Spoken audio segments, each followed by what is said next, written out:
On September 11, 2001, the United States was attacked by terrorists. In New York, the focus of the attack was the World Trade Center. Many in the city sought to contribute to the healing process. Michael Feldschuh created a community-based photo project, inviting ordinary citizens to share their experiences of September 11. Hundreds of people provided thousands of photographs taken in the moments, days, and weeks following the attacks. The collection is called the September 11 Photo Project.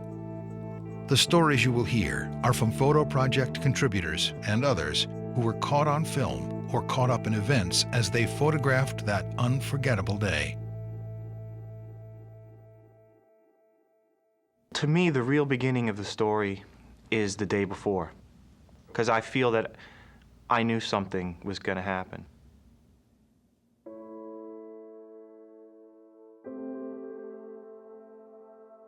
The company that I work for occupied the 31st, 32nd, and 34th floors of 2 World Trade.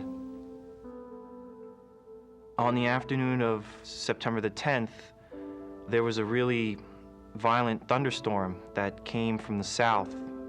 It was kind of slow in the office, so I went to one of the conference rooms and photographed it, not really knowing why, just kind of wanting to capture the way that the storm had advanced and the feeling that it gave me. My husband's name is Mark Rasweiler. He was a vice president for Marsh & McLennan in New York City. He worked at the World Trade Center in the North Tower on the 100th floor. Mark would leave early, typically by 6 o'clock, 6:15, and the routine was he would just call me to wake me up as he was heading out the door. And just said he was leaving and have a good day, and off he went. All news, all the time. This is 1010 Wins. Good morning. 64 degrees at 8 o'clock. It's Tuesday, September 11th. I'm Lee Harris. Here's what's happening today. Sunshine throughout. Really a splendid September day. The afternoon temperature about 80 degrees. Polls Great are weather open. for the Lots of primary races to be election. decided, Tonight, including clear who cool will on run 60 in the for top mayor 52 of in the New mid York. Suburbs tomorrow, sunny and very nice. High 78. As I woke up that morning, I looked towards the World Trade Center and said, oh, we have a conference today at the Windows on the World, and I have to be there early. And as I arrived at the World Trade Center, I spotted something on the step in the corner. I wasn't sure what it was. Lo and behold, it was a small bird looking forlorn and doomed. I picked it up and I put it into an evergreen, which was at the bottom of the stairs. That morning, I usually wake up around lunchtime, but that morning was very strange. I woke up around 7 a.m., and I don't know why. I'd only been asleep for about 4 hours. I went to the window. It was a beautiful day, beautiful blue sky day. I was the happiest I've ever been in my life. I just felt very calm, very peaceful. I had a really bad night. I didn't sleep. I had bad dreams. And when I woke up on the morning of the 11th, all of that was really fresh in my mind, and pretty much every part of me did not want to go to work that day, but I forced myself, and I did. As I went up in the elevator, I started thinking about the bird again, and I just felt, I thought, I should have moved the bird to a nicer location. I arrived at the Windows on the World, 106th floor. The first thing I noticed was that the work I had intended to do that morning had already been taken care of. I saw one of my colleagues, and he said he'd been there since 7 o'clock. It was his event. He wanted to make sure everything was right. But then we both realized there were a couple things missing, and so I immediately said, oh, I'll go back to the office and get them. So I headed down, and now I was going to rescue my bird and take it over to someplace safer. I basically went through the routine that I normally do. And it was actually while I was checking my email, I felt a huge vibration that shook the building, and the lights flickered on and off. And I immediately sat up and I said, oh my God, that was a bomb. And then I thought, there's no way that was a bomb, because that came from above. This just into our newsroom. A plane has crashed into the World Trade Center. Apparently a direct hit into one of the Twin Towers. The apartment that I was staying at the time was 2 blocks below the World Trade Center. The first thing I remember hearing was a loud explosion, but the thing that really caught my attention was hearing windows shattering and hearing debris falling. Ran over to the window to see what was going on, and I couldn't believe my eyes. I mean, the whole sky was filled with smoke, and there was millions of sheets of office paper floating in the air, and there was debris landing down on the street below. I had no idea the size or scope of what had just happened. I walked to the south windows of our office, and I stood there watching. You know, I just came from there. I was just there, and you know, I couldn't believe, you know, that I just missed this by, you know, 5 minutes, 10 minutes at the very most. And I remember yelling to one of the other editors to please try to call these people, see if they're okay. One of the people at the World Trade Center was reached. He said that everyone had been knocked to the ground and that they were all shaken up. He said, but we're all okay and they're going to evacuate us. It's kind of smoky, but we're all okay. I knew with my background in nursing that I could be of help. So I grabbed my rollerblades, I had my medical kit on my back, and I had my camera, and just headed down there. I had heard over one of our radio systems that we use that Manhattan transmitted a 3rd alarm for a plane that struck the World Trade Center. I heard some chatter on the radio about a plane into the building, and then I heard Mike come on confirming the job, and I just kind of turned around, got my gear, and headed to Michael's house. Once I started to smell smoke, I just went into I don't even know how to explain it, but a survival mode. And as we were all queuing up to go down the stairs, I realized that I was last online. I thought, oh my God, you know, I have to go down 31 flights of stairs in this panic state, and just as I was thinking that, an elevator opened. It was against my better judgment. I got on. One of my coworkers came running out of her office, yelling and screaming. So we went in and we put a TV on in somebody else's office, and I said, I have to call my mom. I said, my dad doesn't go every day. I just want to make sure he didn't go in today. At about 10 of 9, Karen called me to tell me that the towers had been hit. And at that time, I didn't really, I really didn't think there was a need to worry. Never in my wildest dreams could have imagined what was about to take place. When I came off the elevator, I had a choice. I could go left or right. It was literally a choice between light and dark. The Liberty Street exit was the light because, you know, the sun was coming through, and the concourse just looked dark and scary to me, and I just couldn't go back underground. I had to go out. I had to get out of here.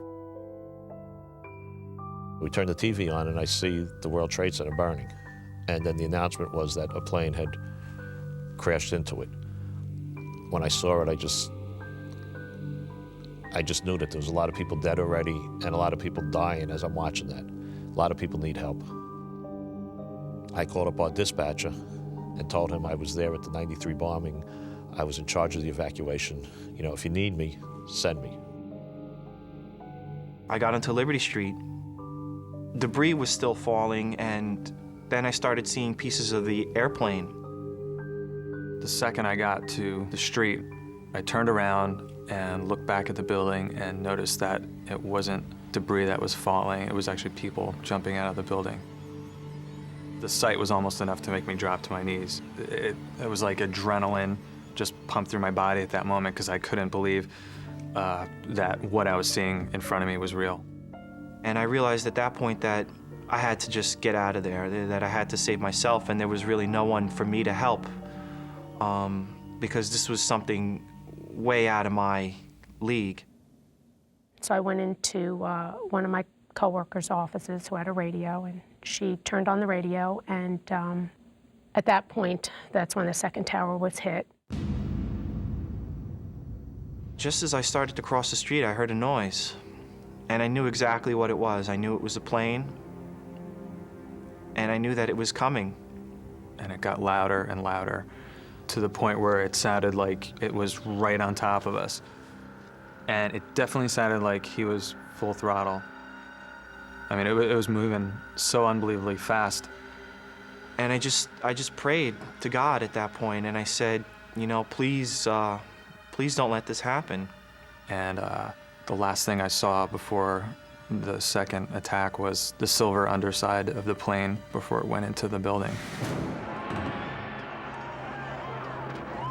It was just unbelievable, the explosion. I mean, I could feel the heat from where I was standing. It was just a massive, massive fireball. I know it looked big on TV, but to be standing there below the towers and see that, it was just unbelievable.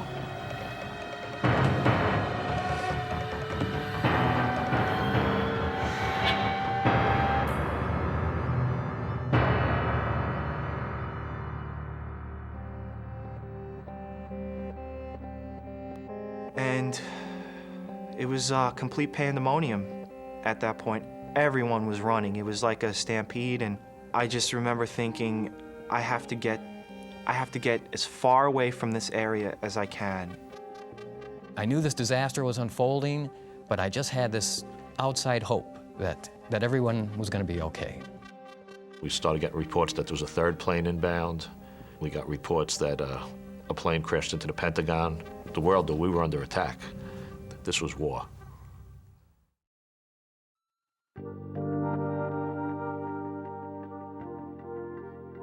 It is horrific. A second plane the size of a passenger jet flying into the second tower of the World Trade Center.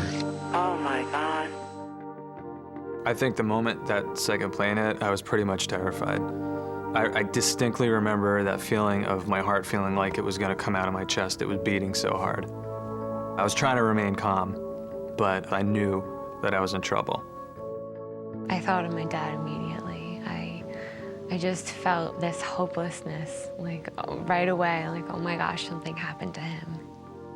I knew based on the time frame that he left around 6:15 that he should have been in his office, but again, I didn't know if he had a meeting first thing in the morning or maybe stopped at the Midtown office.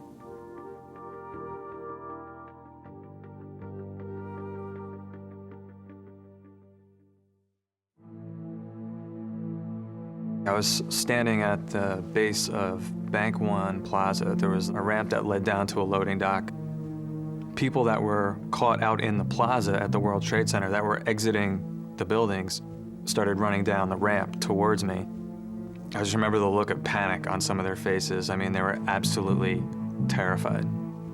Their momentum carried them right into the metal door of the loading dock, and they began pounding on it, begging someone to open it.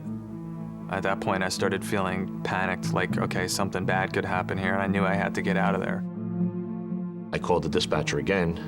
Whatever alarm assignment you have down there, double it, because now we have 2 buildings fully involved.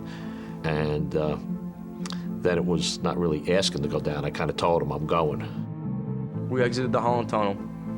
The first thing we saw was the 2 towers burning. You just heard nothing but sirens and people yelling and screaming. And I went to the back of Mike's truck. I grabbed my camera, I grabbed my radio, took a deep breath and said, this is what we got to do, and started walking down West Broadway. I had to stop in to see a friend to get some batteries. And all I remember him saying is being really angry at me for going down there and trying to stop me. And he said, it's not like you're going off to a war or something. And those words have stayed in my head to this day because he was so wrong. Myself and Chief Peter Talamo were ordered to report to 7 World Trade Center because the mayor's office of emergency management was being activated. Based on the proximity of 7 World Trade Center to the actual World Trade Center towers, I was a little apprehensive about going down there in the first place. I ran into the North Tower. Pete Hayden was the deputy chief, was there. He was set up at the command post. I went up to him, I said, Pete, what do you need? and he told me that they had reports of people trapped on the 21st and 25th floor. I grabbed one of the companies from the staging area. You guys ready to go? You have your extra tools, extra cylinders for the mask? They had everything. I said, let's go. I got out onto Greenwich Street and ran into my apartment building. Got up to the 7th floor and saw that my roommates were just all huddled together. Developments coming fast and furious this morning. A late word out of Washington from a source in the nation's capital. The White House has been threatened with a terrorist attack. Also, all airports nationwide shut down.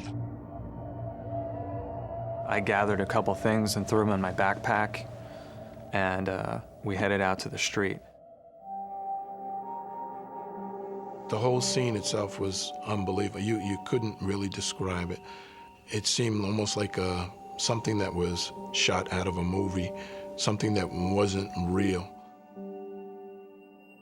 I was directed by one of our supervisors to keep the pedestrians out of the street as they're looking up towards the World Trade Center. You had to get their attention and tell them to stay on the sidewalk, keep the area clear. At that point, firemen were coming. I remember turning around and watching them go, and I just remember thinking there was no way I could do that. And I wouldn't even know where to begin. We took the elevator up to the 16th floor and then went to the stairwell, to the C stairwell, and started working our way up to the 21st floor. There were people still coming down, nonstop. When we entered 7 World Trade Center, the lower lobby was pretty deserted. 7 World Trade Center was being evacuated, so we were basically in a holding pattern in the lower lobby. We got to the block just north of the North Tower. At that time, we heard a cracking noise, and nobody knew what it was. So we kept walking a little bit further, and then we heard the cracking noise again. We got to the 21st floor, the 25th floor, the 2 assignments we had. There were firemen already helping the people who needed help there. So I just started working my way further up. I stopped into a deli on Greenwich Street and grabbed something to drink. When I walked outside of the deli, I just looked to my left. I felt an actual pressure drop in the lobby. And although we're talking about seconds here, it seemed like time had stopped for those few seconds. There was almost like a quietness, and there was such peace. And I yelled over to Chief Talamo, who was standing by the window looking up at the tower, "Chief, get back here." And this incredible noise started. So loud and so overpowering, everyone froze. And when I looked up, I saw the building that I was just in collapse.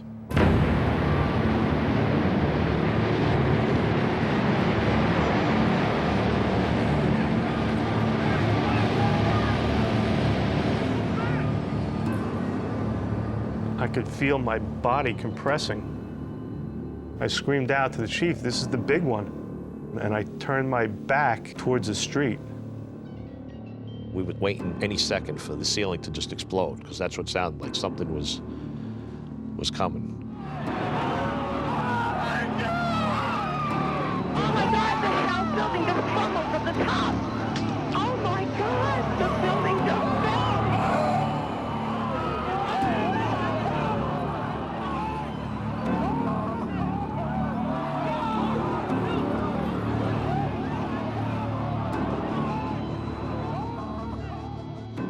I could feel an explosion in the lobby, and I was thrown up against the wall I was standing next to. It was unbelievable. The sound was just, it was just thunderous. We didn't hear sirens. We didn't hear screams. It took 10 seconds for that building to collapse. And then you looked looked up, and all of a sudden this huge, gigantic cloud that was full of smoke and debris started to hit me. And I turned and I started to run. I had only gotten about 20 feet when I was just overtaken by all the debris that was raining down on us. That's when I heard a loud whoosh. I could see that there was almost like an avalanche of ash coming down a street. The debris just raced down every street to the river like a bullet. It was only the grace of God, and that I just heard a small, still voice. It said, "Under the car," and I dove underneath the parked cars that were on the street.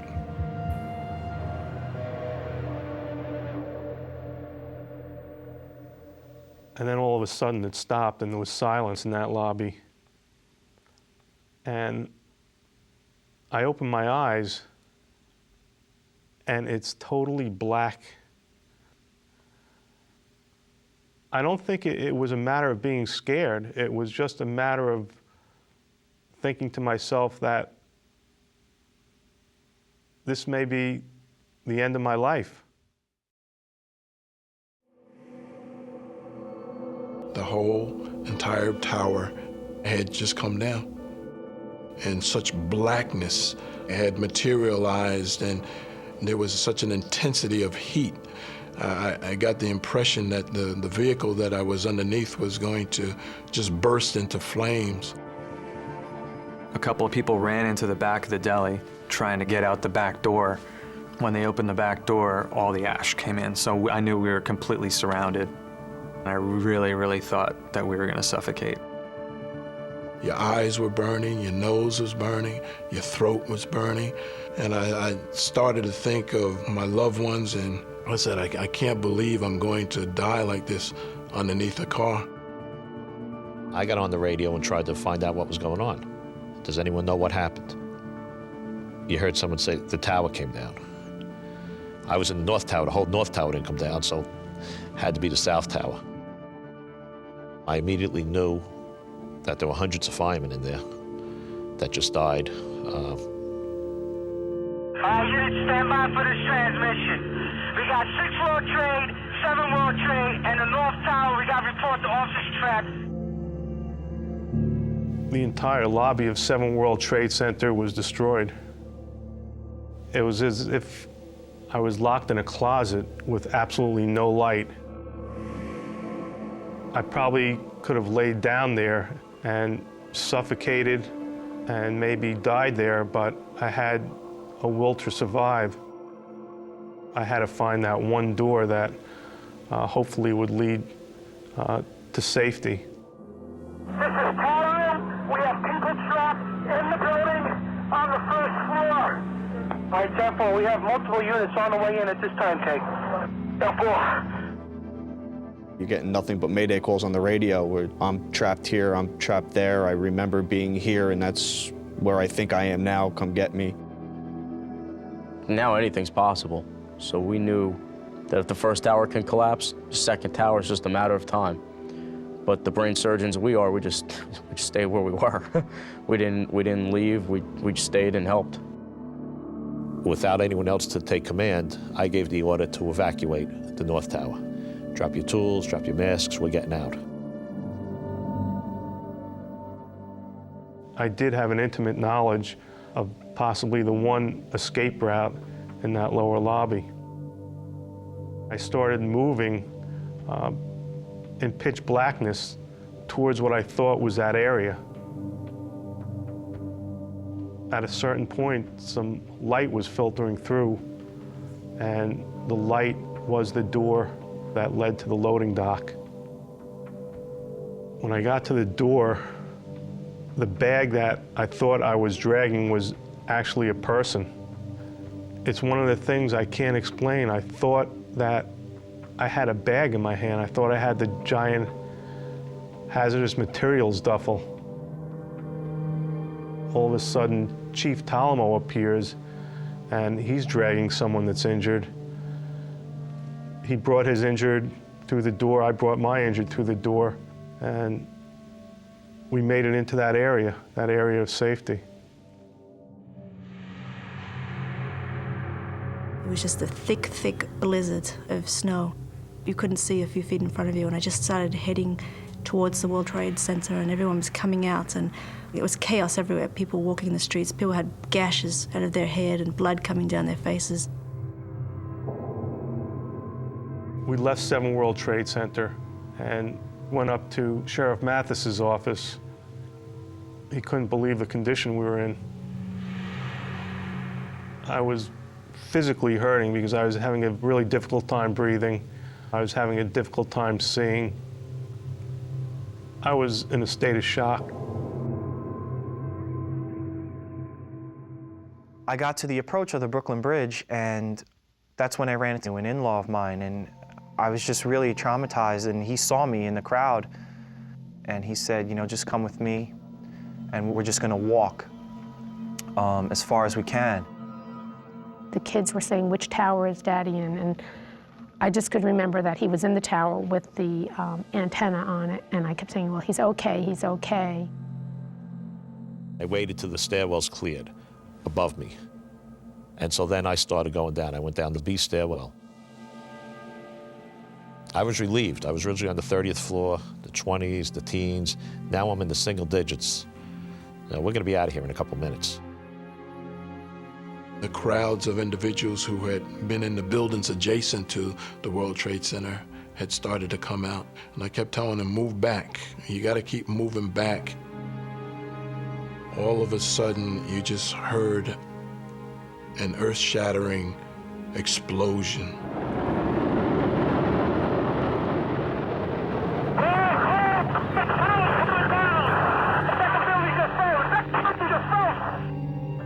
It's an indescribable noise. I tried to run. I got 1 or 2 steps, and then something hit me, knocked me down, and then the floor gave out from underneath me, and I fell. At this point, you really didn't know which way to run, so we ran in the direction that our bodies were pretty much pointing. You didn't know really what the collapse zone was, so there was always a fear of, you know, how far away is far enough.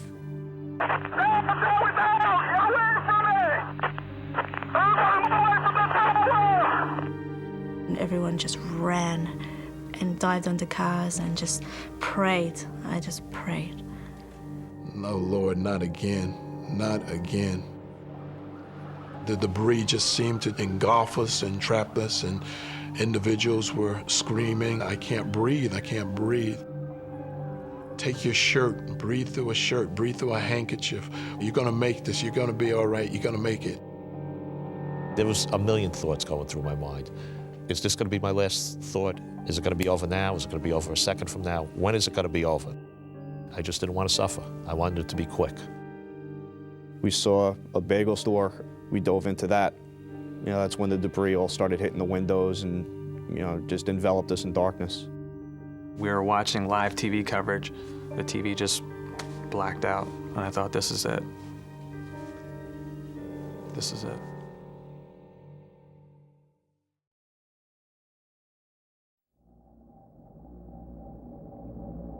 The South Tower took 10 seconds to collapse.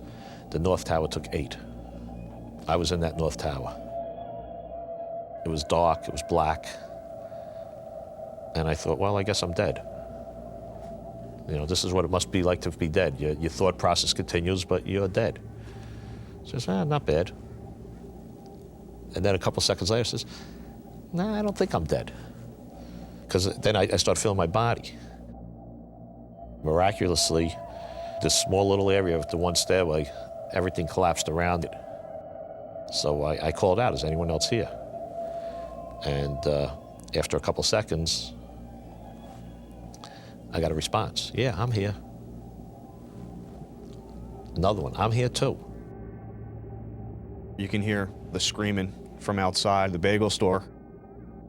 I made my way to the door, opened the door, and just started yelling and screaming, if you can hear my voice, come to my voice, we have shelter. I got a response of, you know, we can't move, we need help. And I proceeded to go out into the darkness, into the debris, to just grab as many people as I can. Everybody that he pulled off the street, I had a line of them going into the back and I was hosing them off. This guy needed water, he was covered in soot. I washed him off. Does he need medical aid? No? Okay, let's go to the next guy. Finally, the debris had stopped, and I asked everybody who was with me in the crowd, were they all right? And they said, yeah, we're fine.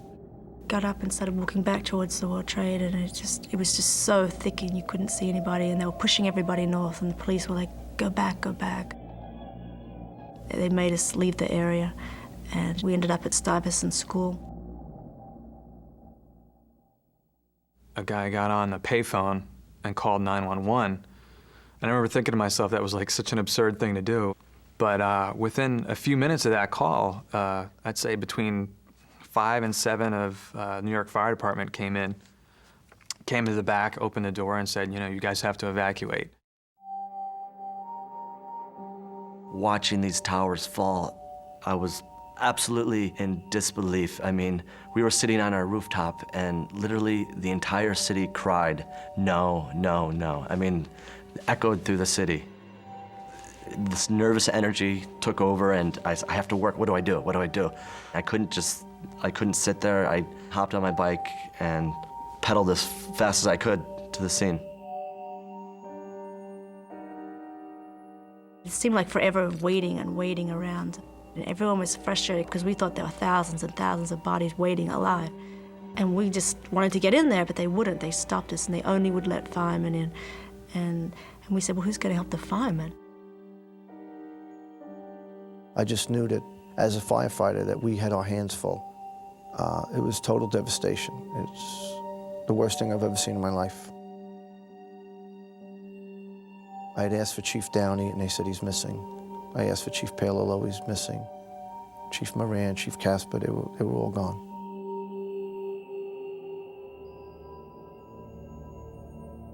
I was calling for help on one handy-talkie. I was going through all the channels, giving maydays.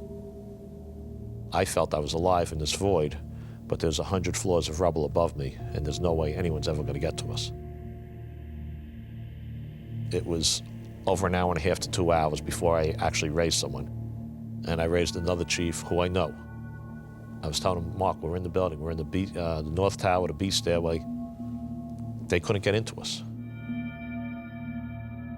The initial waiting period was very difficult.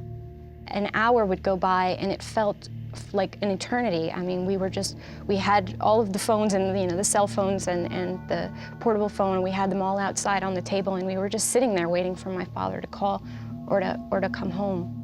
Inside, outside, the phone would ring, the TV was on. There really wasn't anything anyone could do, so it was really just a matter of sitting and waiting.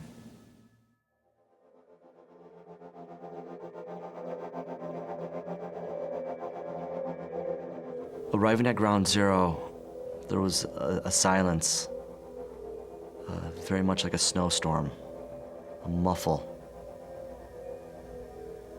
But through the muffle, you could hear beeps, beeping sound just everywhere, surrounded, sort of little alarms.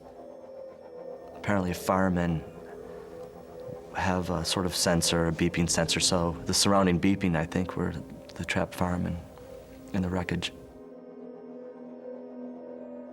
After a while, I started noticing a light, a very dim light above us.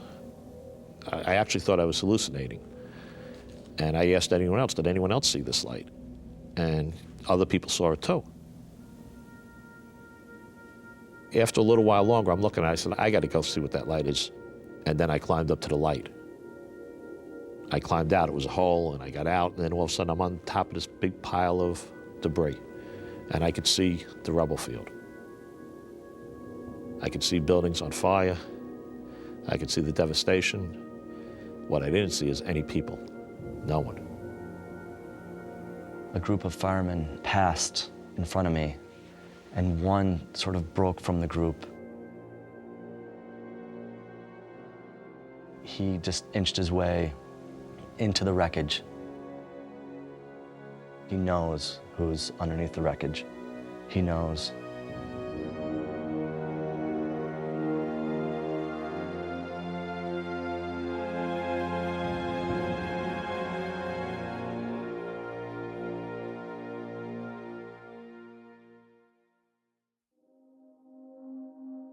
I stayed with one firefighter who I'm very close with, Tommy Burke, and we proceeded to look for the command post. Tommy came across a knee pad, so we started to dig and dig. Tommy reached down and said, I grabbed a leg. This person was underneath like a big I-beam, so we went from 4 or 5 people to probably 50 people, and everybody's trying to help. And it wound up being our chief of department, Peter Gansey. We put him in a body bag. We gave a moment of silence. We gave a hand salute. And then we just proceeded to continue digging. When guys from 43, when they finally came, they were exhausted. They'd been trying to get into us for hours. I used a rope, tied it to myself, and stretched the rope down, tying it off at spots so other guys could follow. We went one at a time. I found a few other chiefs. I told them that there's guys in there, there's still guys trapped. And after I was sure that there was help on the way, guys threw me in an ambulance and took me off to St. Vincent's. I met this EMS guy. He'd driven over in the morning, Michael, and he had big medical packs and oxygen packs on his back. He was amazing, and he said, come with me. Allison and I, we became a team. Better than standing around doing nothing. You know, we had the determination. We could see that in each other's eyes. We needed to do something. So we just filled our backpacks with things, and we just said, we're going in. We grabbed extra water and everything. We brought it outside, and we started handing it out to people. We started washing people off. We would wash somebody off, we go put out a fire, we go hump hose, we go take pictures, we go wash more people off. Looked up the West Side Highway and you just saw transit buses of firefighters coming in. They had their help there. We didn't want to get in their way. That's when we just kind of backed off. We took some more photos and then we left. We made our way to Firehouse 10 and we started a little triage there that night, Tuesday night. I didn't keep thinking about the big picture. I just kept thinking about, let's get through this. Let's get these guys. There's like about 50 guys in a line, and we had all these saline bags washing their eyes. But then the line never stopped. They just kept coming and coming.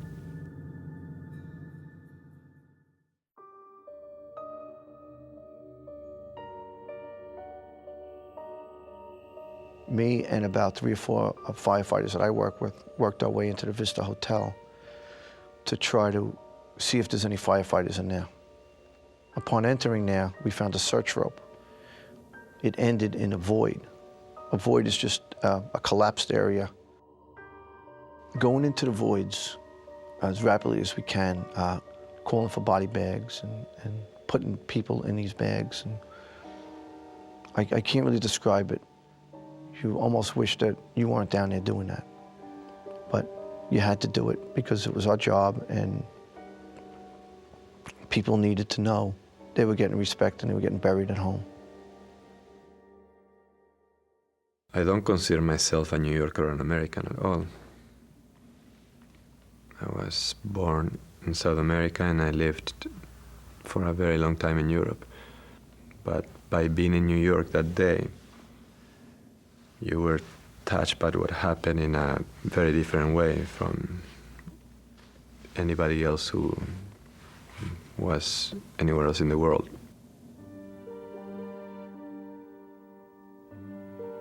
I decided to go to Tribeca to see if I could help. At about 5 o'clock in the afternoon, I arrived to Ground Zero. When I arrived there, I couldn't really believe my eyes. It looked much worse than it did on TV. We were stopping for maybe every hour or so, maybe until 2 or 3 in the morning, getting our eyes washed out. People were walking around in the collapsed area, handing out water to us. It was unbelievable the amount of volunteers and help we had there. I tried to see what I could do to help all these people who were actually working there. I started taking bottles of water to different parts of the site where the firefighters were working. People wouldn't really talk very much. And in some moments, whenever they thought they would have found somebody under the rubble, there would be total silence for a few minutes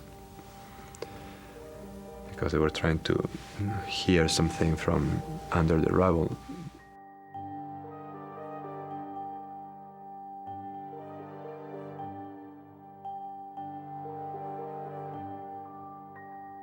That silence is something I remember more than the noise there.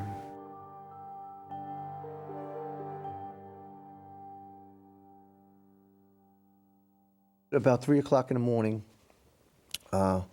my company all met and we all discussed what we were going to do, where we were going to sleep, and try to get a couple hours sleep. One firefighter and I, Tommy Burke, proceeded on this boat, which was damaged from the collapse. We took long showers to clean out our eyes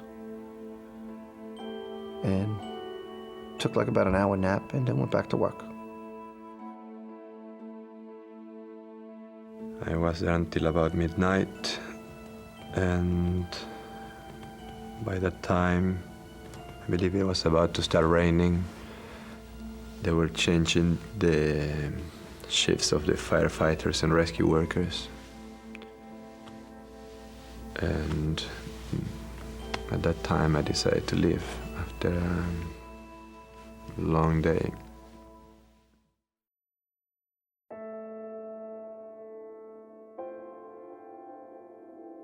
When I woke up that next morning with my mom and just watching the sun come up, it was just this sinking feeling, just this hopeless sinking feeling in your stomach.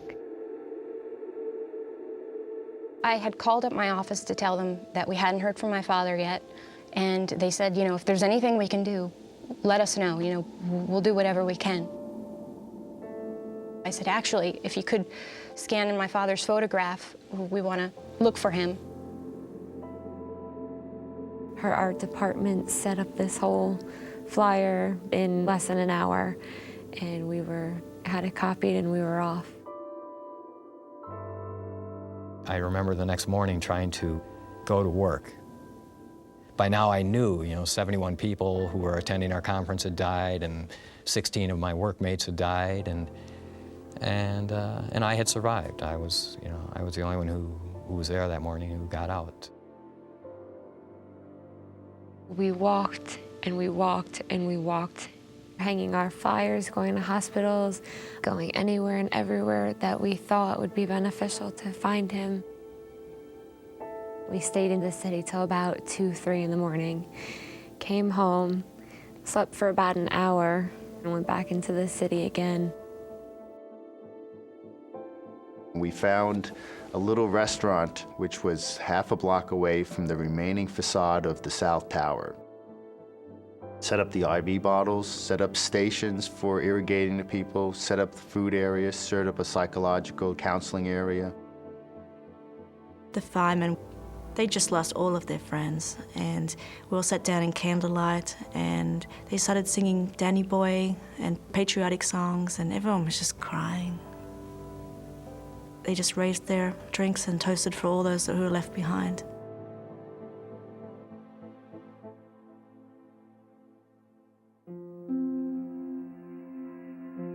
I just know we were so taxed with the area we were working in. We were finding people, we were finding fire trucks, police cars, ambulances. We were looking for anybody. We were looking for a big void. Everybody was hoping to just find that big void and just let the people out. I remember on the 3rd day, I think it was, we could hear tapping underground. At first they thought it was the generator pumps, but it wasn't, because they were doing SOS codes and they could hear people tapping back. They worked on that spot for like 4 or 5 hours, but they couldn't get to anyone. It was 50, 100 feet of concrete. We just kept searching and searching. We were trying to remember what we searched the day before.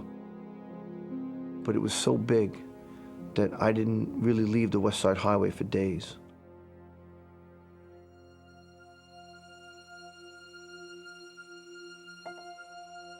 After the 5th day, after a routine was set, we were asked to close down. We walked around to where we started, and Allison and I then said goodbye. I rollerblade up the West Side Highway, and there were thousands of people just cheering and yelling and...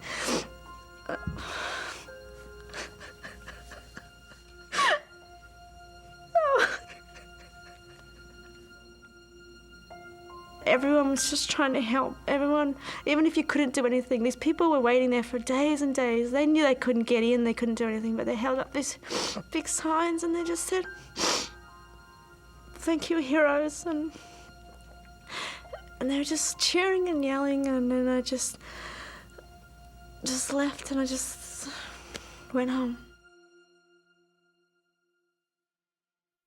Sunday afternoon, Mark's company set up a crisis center in Midtown. They provided us with diagrams of the World Trade Center, the floors where they believed the impact of the planes hit. And at that point, I think my children and I knew that there was no hope.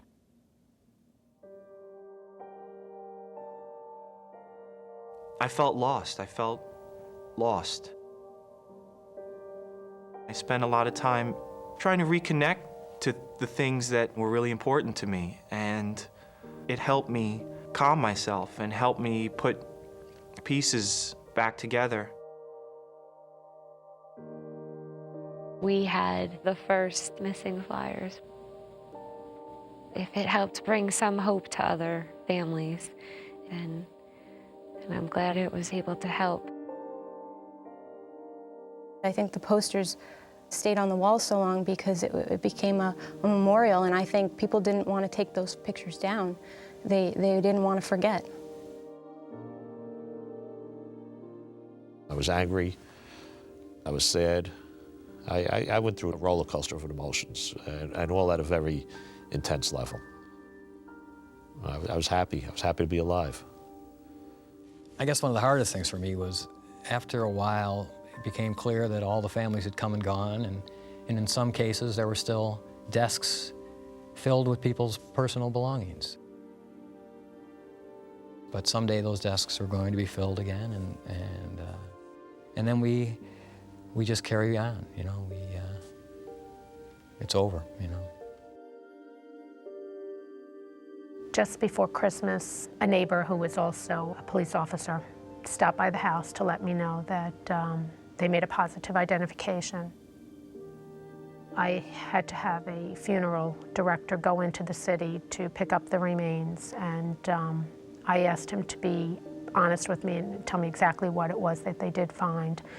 And it was simply a bone. So it pretty much confirmed what we had suspected, that Mark was killed instantly, and that I guess we were one of the lucky ones to at least have some form of closure. There are days that I don't think I'll be able to get through the day, but then there are times when I just hold on to the memories and the joy he brought into our lives. The September 11 Photo Project is a collection of more than 5,000 photographs and writings in response to the terrorist attacks. After opening in a New York gallery, the project began a national tour, and a selection of the photographs was published in a book.